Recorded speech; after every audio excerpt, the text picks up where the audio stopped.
আচ্ছা, আপনারা কি কখনো খেয়াল করে দেখেছেন এই সোসাইটির মানুষগুলোর মন মানসিকতা কিছুটা নিচু প্রকৃতির? ছোট্ট করে সহজ একটা এক্সাম্পল বলি।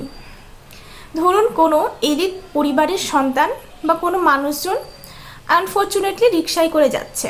রিক্সাওয়ালাকে কিন্তু 5টা টাকা কম দেওয়ার জন্য সব সময় চেষ্টা করবে, 5টা টাকা কখনোই বেশি দিবে না। আনফর্চুনেটলি কিছু মানুষ হয়তো বা আলাদা হতে পারে, কিন্তু ম্যাক্সিমাম ক্ষেত্রে দেখা যায়।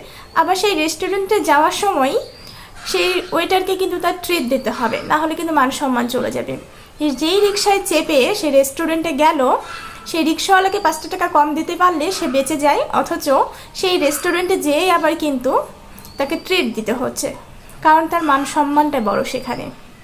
আবার দেখা যাচ্ছে কোনো কিছু কেনাকাটার ক্ষেত্রে এক দামের দোকানে গেলে কোনো দামাদামি না করে যেটা যেটা পছন্দ নিয়ে চলে আসে, কিন্তু কোনো খুচরা বা পাইকারি কোনো দোকানে গেলে সেখানে দামাদামিতে মনে হয় যে 2টা টাকা যদি কম দেয় তাহলে মনে হয় কোটি টাকা বেঁচে যাবে তাদের।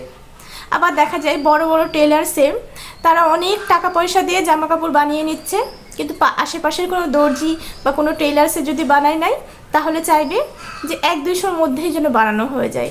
মানে কি, মানে ওরা কি আলাদাভাবে করে আর এরা আলাদাভাবে করে এরকম কোনো কিছু? সবাই কিন্তু মেহনতি করেই খায়, কিন্তু এইসব মানুষগুলো আমাদের সমাজের জন্য একটা টক্সিক মানুষ। এইসব টক্সিক মানুষদের সাথে আপনি যখন চলবেন তখন আপনার মনে হবে ঠিক আছে আমি এলিট মানুষদের সাথে চলছি, এটা তো মহান একটা বিষয় হয়ে গেছে।